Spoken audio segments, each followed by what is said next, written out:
जय हिंद दोस्तों, मैं किशन आप सबका स्वागत करता हूं। शुरू करते हैं आज के डिफेंस समाचारों को।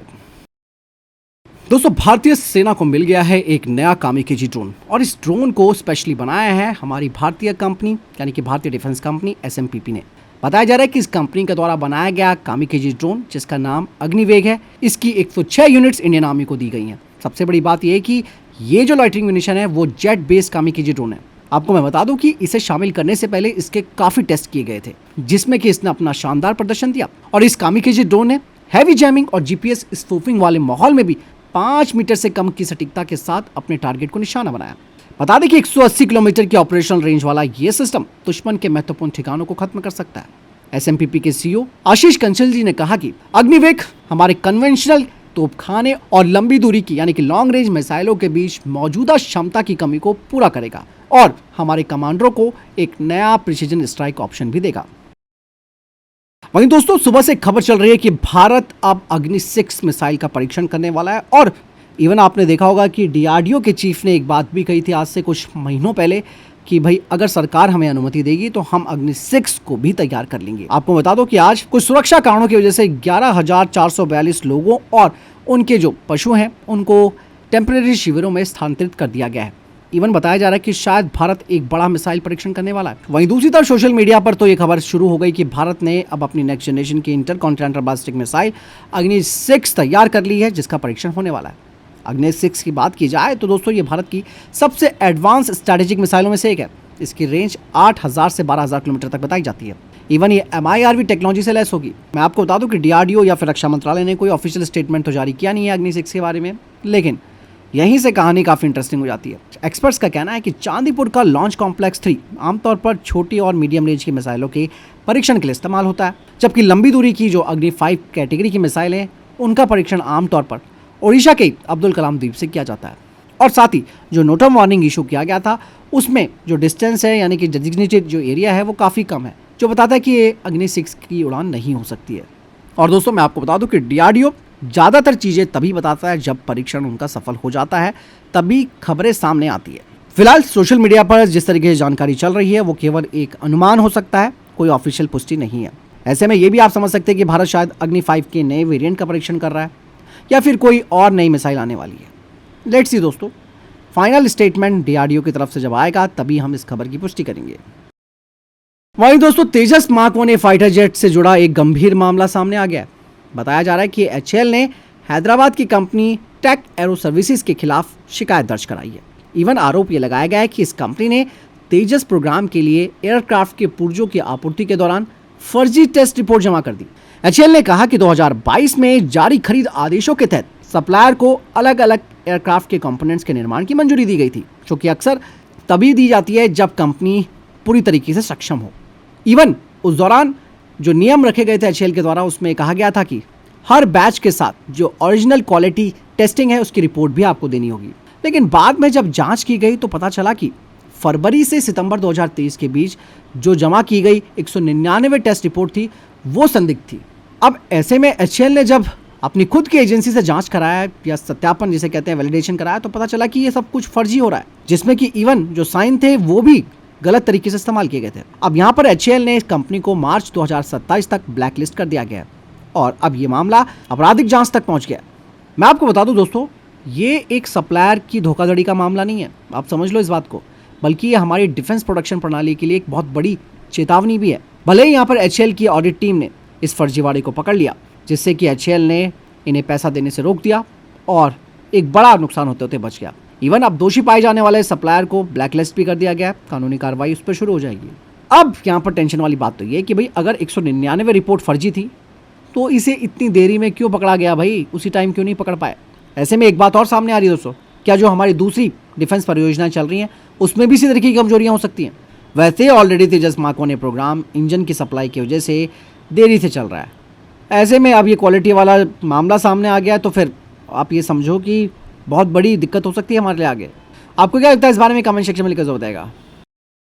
दोस्तों, इंडियन नेवी को अमेरिका से ऑर्डर किए गए 24 में से 21 MH-60R रोमियो हेलीकॉप्टर मिल गए। इन अत्याधुनिक हेलीकॉप्टरों की तैनाती से भारतीय नौसेना की एंटी सबमरीन वॉरफेयर क्षमता में बड़ा सुधार हुआ है और MS-60R आप सबको मालूम है कि दुनिया के सबसे एडवांस नेवल हेलीकॉप्टरों में से एक है। ये दुश्मनों की पनडुब्बियों का पता लगा सकता है, समुद्र में निगरानी कर सकता है, खोज बचाव अभियान में भी इसका इस्तेमाल हो सकता है और स्पेशल ऑपरेशंस में इस्तेमाल किया जा सकता है। आपको मैं बता दूं कि 21 हेलीकॉप्टरों में से 15 पहले से ही नौसेना में एक्टिव सेवा दे रहे हैं। 3 हेलीकॉप्टर जो है वो अमेरिका में भारतीय पायलटों के प्रशिक्षण में उपयोग किए जा रहे हैं, जबकि 3 अन्य भारतीय जरूरतों के हिसाब से उन्हें मॉडिफाई किया जा रहा है और साथ ही उनका सर्टिफिकेशन चल रहा है। तो आपको मैं बता दूं कि इन हेलीकॉप्टरों में अब स्वदेशी electronic warfare system, secure communication system और भारतीय हथियार सिस्टम का इंटीग्रेशन भी किया जा रहा है। बताया जा रहा है कि भारतीय नौसेना को इस तरीके के कम से कम 100 हेलीकॉप्टरों की जरूरत है और यही वजह है कि भारतीय नौसेना MS-60R हेलीकॉप्टरों के दूसरे बैच का भी ऑर्डर दे सकती है। वहीं दोस्तों, भारतीय सेना अब फ्यूचर के टैंकों को सिर्फ भारी हथियारों से लैस नहीं करना चाहती, बल्कि अब इन टैंकों के साथ होंगे इनके खुद के ड्रोन। एक नई अपडेट आई है जिसमें कि भारत की सरकारी कंपनी आर्मर्ड व्हीकल निगम लिमिटेड ने FRCV प्रोग्राम के लिए 593 UAV सिस्टम की खरीद और इंटीग्रेशन के लिए एक्सप्रेशन ऑफ इंटरेस्ट जारी कर दिया। इंटरेस्टिंग बात यह है कि इन सिस्टम्स में कम से कम 80% स्वदेशी सामग्री होनी चाहिए और इस योजना के तहत 3 तरीके के ड्रोन शामिल किए जाएंगे। पहला लॉइटरिंग म्यूनिशन यानी कि कामिकाज़ी ड्रोन, दूसरा अनटेथर्ड सर्विलांस ड्रोन और तीसरा है tethered surveillance drone. Loitering munition drone की बात की जाए तो इसकी रेंज 15 किलोमीटर तक होनी चाहिए, जिसका इस्तेमाल दुश्मनों के टैंक या बंकर पर हमला करने के लिए किया जाएगा। इसकी सटीकता 1 मीटर से भी कम की रखी गई है और ये 600 mm तक के आर्मर्ड यानी कि बख्तरबंद सुरक्षा कवच को भेदने में सक्षम होना चाहिए। इसके अलावा जो सर्विलांस ड्रोन है वो दुश्मन की गतिविधियों पर नजर रखेंगे और जो टेथर्ड ड्रोन होगा वो लंबे समय तक हवा में रहकर लगातार निगरानी और कम्युनिकेशन सहायता देगा। यानी कि भविष्य में दोस्तों, भारतीय सेना के टैंक सिर्फ गोला नहीं चलाएंगे बल्कि अपने आसपास के युद्ध क्षेत्र को ड्रोन के जरिए देखेंगे और जब उनको लगेगा कि टारगेट उड़ाना है तो उस पर सटीक हमला भी कर दिया जाएगा। क्योंकि दोस्तों, रशिया यूक्रेन युद्ध में आपको पता ही है कि ड्रोन युद्ध क्षेत्र में आंख और कान बन चुके हैं, इसीलिए भारत फ्यूचर की तैयारी कर रहा है। दोस्तों, जोरावर लाइट टैंक को लेकर एक ऐसी अपडेट आ रही है जिसे या तो आप समझिए कि अच्छी खबर है या फिर ये समझिए कि फिर से हम लोग बैकफुट पर चले गए। ऐसा मैं इसलिए कह रहा हूँ क्योंकि भारतीय सेना के लिए जिस जोरावर लाइट टैंक को डेवलप किया जा रहा है, जो कि स्वदेशी लाइट टैंक है, इसे अब और सुरक्षित बनाया जा रहा है, लेकिन इसकी कीमत अब हमें समय के रूप में चुकानी पड़ेगी। रिपोर्ट्स बताती हैं कि भारतीय सेना ने जोरावर लाइट टैंक के लिए हाई लेवल की सुरक्षा की मांग की और इस नई डिमांड के कारण टैंक की सेवा में शामिल होने की समय सीमा लगभग 2 साल आगे बढ़ सकती है। समझिए दोस्तों, जोरावर टैंक को स्पेशली आप सबको मालूम है लद्दाख और अन्य ऊंचाई वाले क्षेत्रों में तैनाती के लिए विकसित किया गया है और इसकी सबसे बड़ी ताकत इसका हल्का वजन है।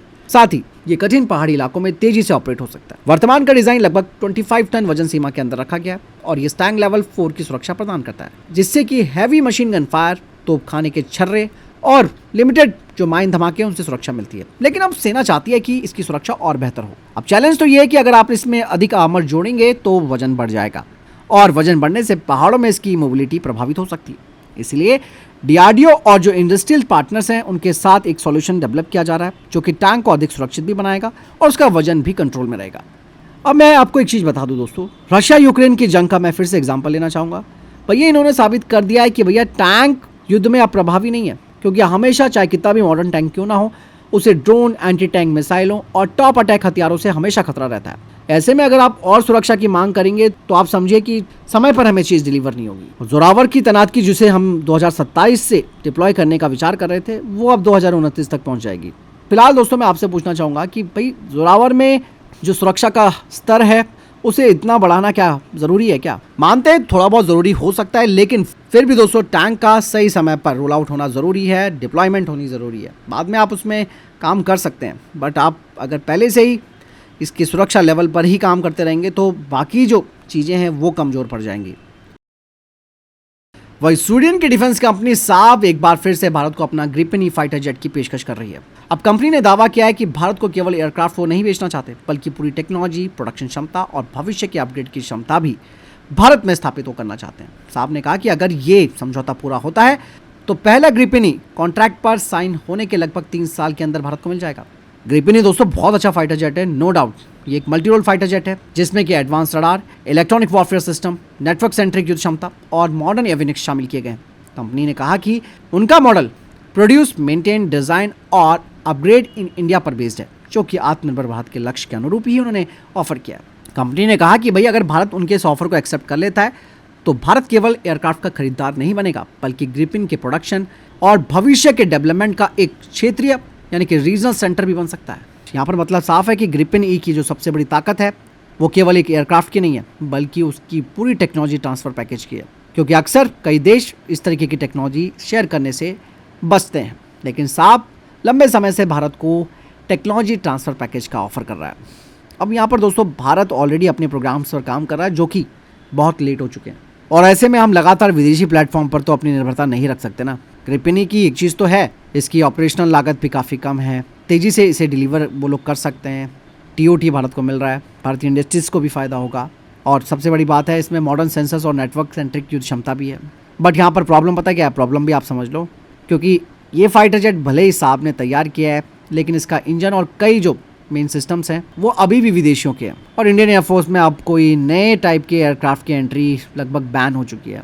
फिलहाल अगर भारत तेज़ी से अपने स्क्वाड्रन की संख्या बढ़ाना चाहता है तो फिर ग्रिपेन ई यहाँ पर एक बहुत ही अच्छा ऑप्शन हो सकता है। बट फिर भी हमारा जो ध्यान है वो आत्मनिर्भरता की ओर है और स्वदेशी विमान के डेवलपमेंट पर है। वहीं दोस्तों भारतीय नौसेना को 26 राफेल मरीन फाइटर जेट्स में से पहला बैच 2028 में मिलने की उम्मीद है। बाकायदा इसके लिए तैयारियां अभी से शुरू हो गई है। भारतीय नौसेना के पायलट और ग्राउंड क्रू जल्द ही फ्रांस जाकर ट्रेनिंग लेंगे ताकि एयरक्राफ्ट भारत पहुंचते ही जल्दी से इसे ऑपरेट किया जा सके। और इन पायलटों को जो सिलेक्शन है वो स्पेशली MiG-29 के उड़ाने वाले जो एक्सपीरियंस नौसैनिक पायलट हैं उनमें से किया जाएगा। ये पहले से एयरक्राफ्ट कैरियर्स पर टेक ऑफ और लैंडिंग का एक्सपीरियंस रखते हैं। राफेल मरीन की सबसे बड़ी स्पेशलिटी पता क्या है, वो है इसकी advance carrier landing technology. Aircraft में मौजूद ऑटो थ्रॉटल और digital flight control system pilot के कार्यभार को काफ़ी हद तक कम कर देता है, जिससे कि समुद्र में चल रहे एयरक्राफ्ट कैरियर पर लैंडिंग पहले की तुलना में अधिक सुरक्षित और आसान हो जाती है। यह एयरक्राफ्ट दोस्तों भारतीय नौसेना के दोनों एयरक्राफ्ट कैरियर्स पर ऑपरेट होगा और धीरे धीरे MiG-29K की जगह ले लेगा। तो फिलहाल अभी तक के टॉप डिफेंस अपडेट। वीडियो के सामने कोई प्रश्न जवाब या आपको कोई सवाल है कमेंट सेक्शन में लिखकर जरूर बताइएगा। वीडियो को लाइक और शेयर कीजिएगा। ख्याल रखिएगा अपना। जय हिंद, वंदे मातरम।